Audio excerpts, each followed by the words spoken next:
धन प्राप्ति के लिए हर संभव श्रेष्ठ उपाय करना चाहते हैं।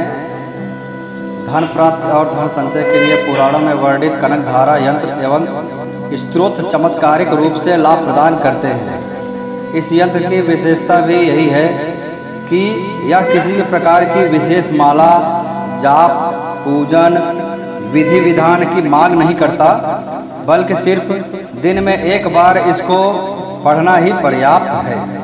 कनकधारा स्तोत्रम भी वल्लभाचार्य द्वारा लिखा गया माँ लक्ष्मी जी का आशीर्वाद प्राप्त करने का एक शक्तिशाली स्तोत्र है। कनकधारा स्तोत्र का नियमित पाठ करने से तथा कनकधारा यंत्र को धारण करने से धन संबंधित परेशानियां शीघ्र ही दूर हो जाती हैं। कनकधारा स्तोत्र धन प्राप्त करने के लिए एक बहुत ही शक्तिशाली स्तोत्र है। जैसे भ्रमरी अध खिले कुसुमों से अलंकृत तमाल के पेड़ का आश्रय लेती है, उसी प्रकार जो श्री हरि के रोमांच से सुशोभित श्री अंगों पर निरंतर पड़ती रहती है तथा जिसमें संपूर्ण ऐश्वर्य का निवास है, वह संपूर्ण मंगलों की अधिष्ठात्री देवी भगवती महालक्ष्मी की कटाक्ष लीला मेरे लिए मंगलदायिनी हो। जैसे भ्रमरी महान कमल दल पर आती जाती या मंडराती रहती है, उसी प्रकार जो मूर शत्रु श्री हरि के मुखारविंद की ओर बारंबार प्रेम पूर्वक जाती है और लज्जा के कारण लौट आती है, वह समुद्र कन्या लक्ष्मी की मनोहर मुग्ध दृष्टिमाला मुझे धन संपत्ति प्रदान करे।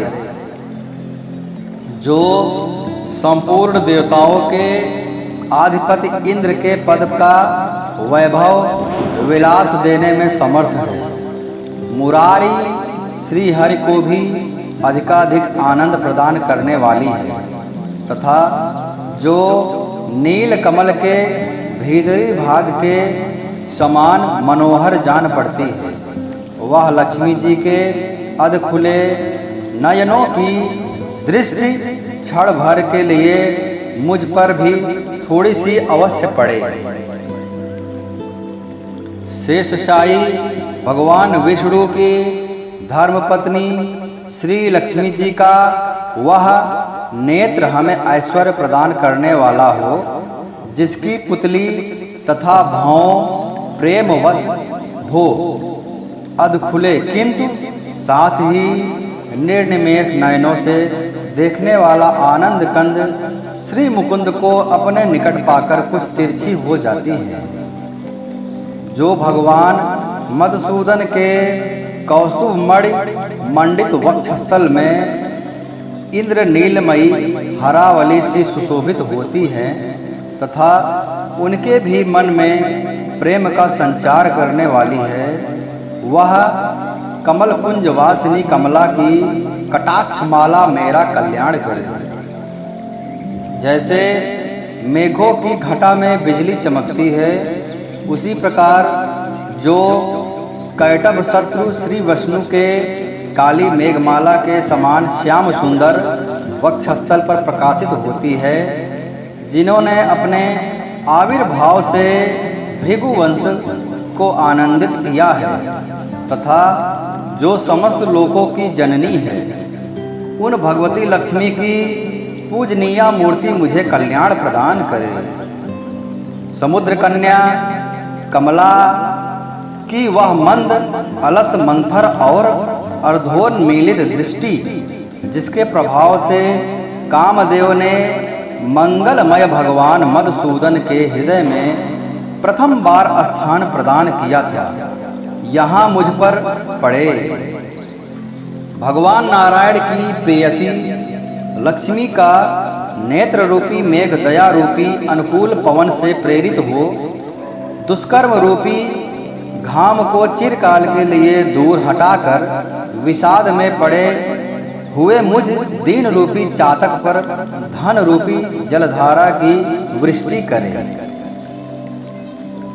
विशिष्ट बुद्धि वाले मनुष्य जिनके प्रीति मात्र होकर उनकी दया दृष्टि के प्रभाव से स्वर्ग पद को सहज ही प्राप्त कर लेते हैं, उन्हीं पद्मासना पद्मा की वह विकसित कमल गर्भ के समान कांतिमती दृष्टि मुझे मनोवांछित पुष्टि प्रदान करे। जो सृष्टि लीला के समय ब्रह्मा शक्ति के रूप में स्थित होती हैं, पालन लीला करते समय वैष्णवी शक्ति के रूप में विराजमान होती हैं तथा प्रलय लीला के काल में रुद्र शक्ति के रूप में अवस्थित होती हैं, उन त्रिभुवन के एकमात्र गुरु भगवान नारायण की नित्य यौवना प्रेयसी श्री लक्ष्मी जी को नमस्कार है। हे माता, शुभ कर्मों का फल देने वाली श्रुति के रूप में आपको प्रणाम है। रमणीय गुणों की सिंधु रूप रति के रूप में आपको नमस्कार है। कमल वन में निवास करने वाली शक्ति स्वरूपा लक्ष्मी को नमस्कार है तथा पुरुषोत्तम प्रिया पुष्टि को नमस्कार है।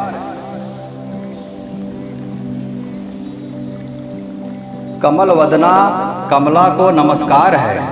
क्षीर सिंधु संभूता श्री देवी को नमस्कार है। चंद्रमा और सुधा की सगी बहन को नमस्कार है। भगवान नारायण की वल्लभा को नमस्कार है। कमल सदृश त्रिनेत्रों वाली माननीय माँ, आपके चरणों में की हुई वंदना संपत्ति प्रदान करने वाली, संपूर्ण इंद्रियों को आनंद देने वाली, साम्राज्य देने में समर्थ और सारे पापों को हर लेने के लिए सर्वथा उद्यत है। मुझे आपकी चरण वंदना का शुभ अवसर सदा प्राप्त होता रहे। जिनके कृपा कटाक्ष के लिए की हुई उपासना उपासक के लिए संपूर्ण मनोरथ हो और संपत्तियों का विस्तार करती हैं, श्री हरि के हृदयेश्वरी उन्हीं आप लक्ष्मी देवी का मैं मन, वाणी और शरीर से भजन करता हूँ। भगवती हरिप्रिये, तुम कमल वन में निवास करने वाली हो। तुम्हारे हाथों में लीला कमल सुशोभित है। तुम अत्यंत उज्जवल वस्त्र, गंध और माला आदि से शोभा पा रही हो। तुम्हारी झांकी बड़ी मनोरम है। त्रिभुवन का ऐश्वर्य प्रदान करने वाली देवी, मुझ पर प्रसन्न हो जाओ। दिग्गजों द्वारा सुवर्ण कलश के मुख से गिराए गए आकाश गंगा के निर्मल एवं मनोहर जल से जिनके श्री अंगों का अभिषेक किया जाता है, संपूर्ण लोकों के अधीश्वर भगवान विष्णु की गृहिणी और क्षीर सागर की पुत्री उन जगत जननी लक्ष्मी को मैं प्रातः काल प्रणाम करता हूँ।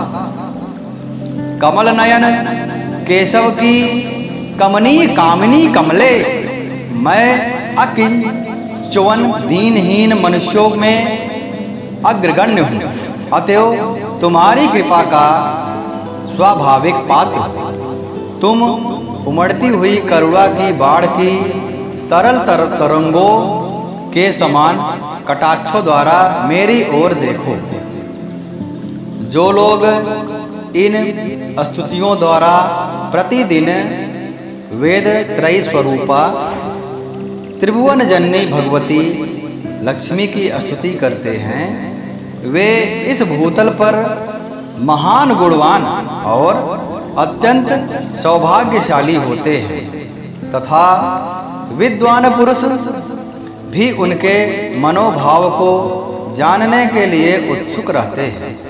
इस प्रकार श्रीमद् शंकराचार्य रचित कनकधारा स्तोत्र संपूर्ण हुआ। जय महालक्ष्मी माँ।